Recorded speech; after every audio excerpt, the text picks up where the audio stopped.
মনে মধ্যে দেখাবে তো নিয়ে আর বেটা সাতাম করা জমা মই পবিত্র হেমন্ত দেখুন সান্তালি বসিয়া সামনে খারা দুলে তিনলে হপন কোয়া এনে মই পবিত্র হেমন্ত নেতালিয়া আয়া সাতাম দো role of women for the development of Santali language and literature দেহ মান পবিত্র হেমন্ত যতক্ষণ পূর্বতে তেহিনা নয়া 19তম ভারত জাগাত সান্তালি অন্ডীয় গাঁওতানা আখড়ারে পরশি চন্দ্র পণ্ডিত রঘুনাথ মুর্মু সাধু রামচাঁদ মুর্মু রামদাস টুডুরস্ক সানাম সাংহিদীয় গাফরিয়া গঠন তাহেন কানা ইনা মানব গর্জহা আর তেহিন জাহাই को नवा आखड़ारे को सेलेदा कना सानाम साहिदियो दुलरियो परसी सांघारियो सानाम कोगे इना गड जोहार और हुडी हुडी मयरब ताकोटेन ताहेन कना इना दुलर थुन इना सातामिना नितुन दो हुयुग कना सान्ताली परसी और सांहिद लाहान्तिरे तीरला कोआ आइना तो जतक्षण मारांग तेबन बाडाया परसी दो चेक कना सान्ताली परसिया जहाँ महत कना ओना दो चेक कना सान्ताली परसी दो अडी महतना मिट्रां परसी कान ताकना नोआ दो मिट्रां मारे और केटे कना परसी कना जहाँ तालाते सान्ताल जातिरेन हर को रड़ा और जहाँ दो सिंह दिसम रेना झारखंड उड़ीसा बेंगल और आसाम बांग्लादेश नेपाल एमान करे मेना को सान्ताल को रड़ा सान्ताल परसी दो सान्ताल हर को अरिचेरी और नेनेमाचार करे बांचाओ दहया जहाँ रे हर सेरेन कहानी को और हर साहित्य को मेशा मेना करे जहाँ तालाते उनका नागाम से नागामियों को होटल रखा सान्ताली परसी ना चर्चा दो हाने सेदाय जुग खुनागे हेदा दो कना दुदिबन नेला ओदनाम से दुदिबन कयो रोड़ा तबे खानबन नेलनामा जे उनक्तो पिलचु बुढ़ी और पिलचु हाराम तकिना रड ताला तेगे सान्ताली परसी ना लाहांति दो हुइलेना मेन्दो आयु लेकाते पिलचु बुढ़िया बोंगा आराम ताला तेगे सान्ताली परसी ना एतहब दो हुइलेना जहाँ दो बोंगा आराम मेनते बाडाय ᱧᱟᱢᱚᱜ ᱠᱟᱱᱟ आरहᱚᱸ बाडाय ᱧᱟᱢᱚᱜ ᱠᱟᱱᱟ जे उन वक्त जखन पिलचु बुढ़ी और पिलचु हाराम रेन कुड़ी गिद्रा को सुरुकुत बीते आड़ा सीख को चलाव लेन ताहे उन वक्त लांगा झिरो वक्त ओना चापाकियो बाड़े बुटोरे डाहार एने सेरेन तालाते आकवा अरिचेली और परसी को चर्चा ले ताहे मेदो सेरेन तालाते हो सान्ताली परसी रेना चर्चा दो लेतार बेहे एकवा कना हाने पहि बिदल खोना उनका के जदि बन नेला हाप्राम को कथा लेकाते जे सेदाय वक्त जखन अलोक पाठो बान ताहे कना उन वक्त दो आतो टोला रेन गरम बुढ़ी को सिंगर जोहो बुढ़ी पिंडरे दुरुट काते आर बा कमी काश्मी तालाते हो आकोरेन गरम कोड़ा और गरम बुढ़ी ताको गिद्रा बाउरी कुदुम काहिनी ललई तुरुट को आजमा को कान है मिट्रां गिद्रा जखने जानामो आ उन वक्त दो आजेन आयुठेन खुनागे पुलु रड दो सिजाया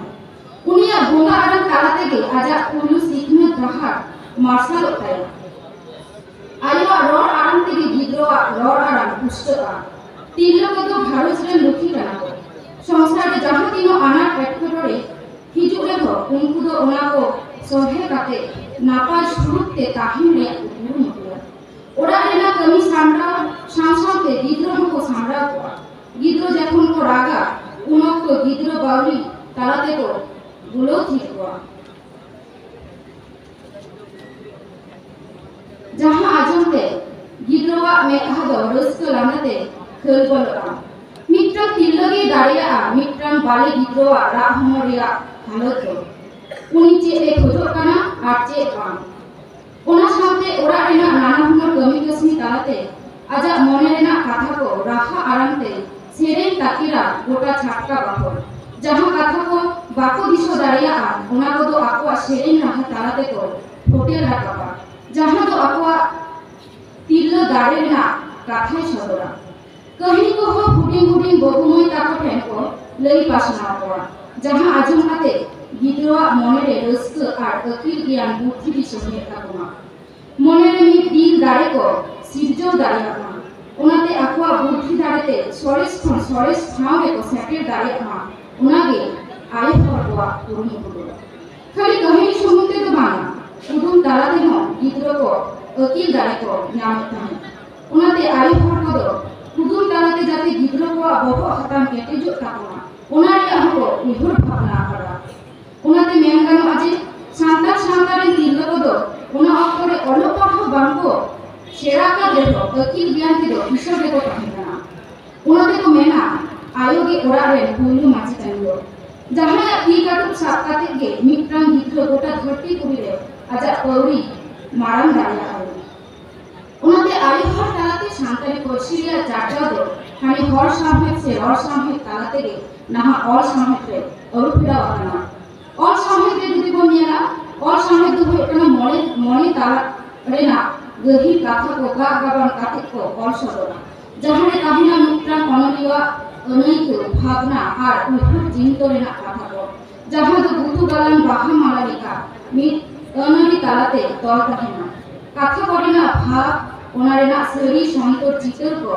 मने ओरसे नेल काते सामहे तालारे को फोटे राखा जहां दो तिलो आयो को मने भीति रे हो ओनारे ना सिविल सरंद नेल नामना तिलो को दो ओरा रे लखी काना को मेंदो उनको दो बोंगा बुरुरे आर्मी रूप काना को बोंगा को जहां लेका आको नाना हुनो रूप ताते नो दिसोम जाकात रेना अंगीभार से आको कमी को नेल सामरावदा और जहां दुख विपद रे आकोई चित्रनियो मानवी कोई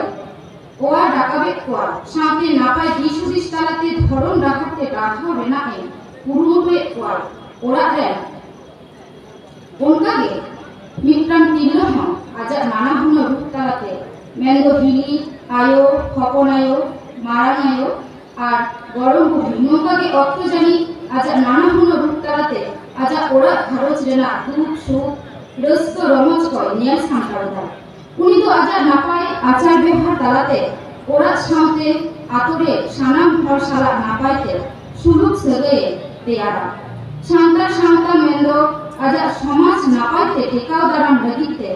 सेचे साहे परसी धरम करम नेनेमाचार अरिचेली नापायते जियर दफाय रेना अंगीभार हो मेना आकाताया उना तायम भारत संसार रेना कमी तालारे आरहो सामहे चार्चाओ एनिक सेरिंग खेलोर ऑफिस ते चालाओ नोकान आइमा कमी रेना अंगीभार को आकादा जहां दो अडी बड़ो आर रस्क रेना ओइको कान गया उनकारे काते जदि बोन नेला हाने सेदाय खन गे निक धबिते जहां तिलो तिलो अनलिय को सान्तारी सामहे लाहांतिरे से कोर्सी लाहांतिरे को लाहा हे आकना उनको पदो को हुयकना जदखन पुरुते तो जुदी को नेला मिशनारी अक्तरे बारिया तिलो अनलिय किना नुतुम नामक काना जेमन सोना टुडु और सामिया टुडु नुकिन दो उनक्तो दो सेरिंग और तालाते सान्तारी सामहे किन चर्चा लेदा आर बाराय ओकना जे उनक्तो जखन रेकुट साहेब विषय धर्मे पासना ताहे उनक्तो बामा उनिया ओरा रे हो नु सामिया के दुदय गमिय ताहे से आलेन जहां ओरा फरे ताहे काना उनहे कामी ताहे तो ओनारा वर्षों থেকে পারে উনি তো সাঁতারি সামহে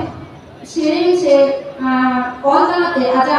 সামহে কমি গয় লাহাত লেতায়া ইনো দায়ম নামে ডক্টর স্ট্যানসিলা হেগন উনি তো হইকানায় 1947 সালে আজা জানাতা মেন্দো মিশনারি অক্তম কারণে না যখন দিশন ফুরগলে না উন্নত ডক্টর স্ট্যানসিলা হেগন দমিত আদি নুতুমানি সাঁতারি অনলিয় তিলো অনলিয় লেখাতে নিয়মেমা যেটা সে আজা জাহা পিএইচডি থিসিস তাহে কানা মেন্দো সাঁতারি সান্তাকুয়া অরিজালি আরসি নোয়া 1993 সালে নোয়াকে আজা থিসিস के पुथी आकाते और लेता तो নোয়া और तालाते नुदो आजा साहेब कमी कमी कना जहां ओरा दो पुरुलिया इठाजोर डाकुड़ा ताई दुबराजपुर आतोरे उनी उनी तो 1970 साल में मिटन झापरा हाई सॉरी 1970 साल में झापरा हाई स्कूल खन पढ़ाव आकाना इन तायम पुरुलिया मिस्टारी कॉलेज खन 1974 साल में बीए पास कराय तो उनिया ऑल हो मैं तो उनी तो तेतरे पाथम तालाते आजा कहिनी माने पुरन जहां कहिनी ता उना कहिनी ऑल तालाते आजा साहित्य कमी रो लहा लेते इमते को नामेया आरती मुर्मू नुई हो मी तिलो अनलियो काना जहां दो भोर तिकी मैं तो 1976 साल रे नोआ उपन्यासे ऑल लेदा नोआ गामम तालाते के आजा साहित्य कमी रो लहा लेते नदायम भारती मांडी जहां दो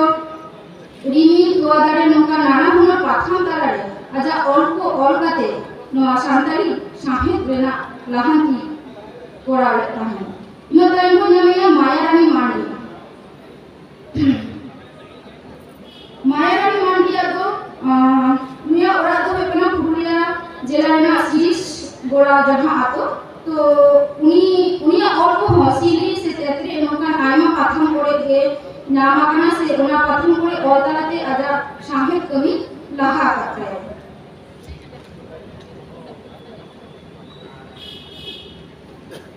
नितो दो जहां दो नहा जुड़े मैं दो अड़ी नुमानी में ऑनलियो उनी दो हुयकना डॉक्टर प्रोफेसर दमयंती बेसरा जहां दो 1962 साल में जन्म करना ओडिशा रे उनिया पढ़ाव जीवन दो हुयो कान दया भुवनेश्वर रेना आरडी वुमेन्स कॉलेज रे ओंडे खन बीए कंप्लीट कराय एमए दो आर एफडी करा कदे उत्कल यूनिवर्सिटी खन पीएचडी दो कंप्लीट करते आय नॉर्थ ओडिशा यूनिवर्सिटी खन और आजा कमियो जीवन जुदी मेनगानो एमपीसी ऑटोनोमस कॉलेज बारकादा रे ओंडे प्रोफेसर ताहे कना तारमते प्रिंसिपल लेकाते जीओए हटाव कदाय 2022 साल रे हलिके आजा आइमा पुथि मेना ताय मैं तो जीवी झारना 1994 खन एहब काते सहायनी अतुक फन 2021 मैं तो नोकान आइमा पुथि आरो खंडन भरा रणर साहित्य तेते अर्सी साता और साहित्य गेले नोकान आइमा पुथि मेना ताय आजा साहित्य एने खतीर ते मुझे साहित्य अकादमी दिल्ली पाहटा खन 2009 साल रे साहित्य अकादमी शिल्पई साथे ओडिशा पनत सरकार पाहटा खन जनजाति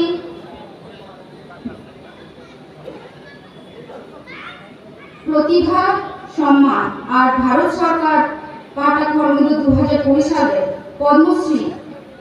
मनुको चालाका दिया तो जहां तो मैं तो चीज ले उया तो मैं टोटल जानी खान 22 থেকে 30 की पुथी में आता है मैं तो शांताली पर्सी और साहित्य लहांती रे निनो पुथी माने आया चिंता भावना चेता है जे जीवित भावते पर्सी से साहित्य लहा ओना माने तिल्ल को उद्गो बाखरा से तिल्ल को चित्रकते को लहा हिजुआ ओना रे मी नितुमानी अनलियो से मी उपरूम हो करा दिलो उनका तो जुते पर नामेया जोसुका मुर्मू मुर्मू तिलो अनलियो काना जहां तो तोरा दारे नितुमानी पुथि में आता है 2009 साल रे छापा लेदा साहित्य 2010 साल रे गुड़मेशा गरम राशा नोआ तो 2014 साल रे छापा सदर लेदा आरो आजम कोना बांगा केंद्रीय साहित्य एकाडेमी शहीद लेखाते 2012 हाबी दायभार पे हटावेला तो उनिया साहित्य कमी तालाते हो नोआ सांताली पर्सी से साहित्य लाहांते अडी गरो दो मेना खाई दिया उनका के मनी जोपा मुर्मू दे मैं तो नुहो अडी नु उपरो में तिल्लो अनलियो काना जहां ऑल दो हुयो कांतया बाहा उपरुम बेवरा नुकन आइमा पाथम करे हो आजा औरको से कहानी को नुका नेन्यामा काना तो उनिया साहित्य चिताने जहां गौरव जुलरता उना हो उनी तालारे से तिलकुआ जहां अनैको से ओना जहां भाव उनिया ऑल ताला को नेल नाम कना उनिया साहेब कमी रे गरो दो नेल नाम एरिया से नितो हम लेता के और कुछ नहीं किया उनका के जुदी को नेलया सुमित्रा सोरेन नुई हो मी तिलो अनयो कना जहां और को दो पाथम करे नेल नाम कना आर हो मी न्यू उपरुम तिलो अनयो चिन्मयी हासदा नुई हो मी अभी न्यू उपरुम तिलो अनयो कान गे चेदा से आजा पुथि हो आयमा कान गे उछना कान ताया मेंदो पटको अमन बाहर गे भावार मने नुई तो नितो तो झारग्राम जिला परिषद रेना दायभारे हताव कादा तो नुई हो अभी मित्रम न्यू उपरुम अनयो कान गे जहां और को से तोरको ना पाथम करे हो नितो हो लेतार के नेल नाम काना से ओनरे आखा करे हो लेतार हो नेल नाम काना इनो देम तो कोई सुचित्रा हासदा नुई हो मी तिलो अनयो काना मेंदो आजा जहां पुथि को मेना तया बेरा आहारा डाम डोंबे बाहा इनो देम तो कोना जुरन दारे दरबार ढिलियम नुका आयमा पुथि को कल छापा आकादाय और पश्चिमबंग सरकार पाहटा खन सारदा प्रसाद किस्कु 2018-19 रे उदे सिपुर होय हामेटा कादाय और 2015 साल रे साहित्य अकादेमी युव पुरस्कार हामेटी हो काना तो उनो पर्सी और साहित्य दुलरियो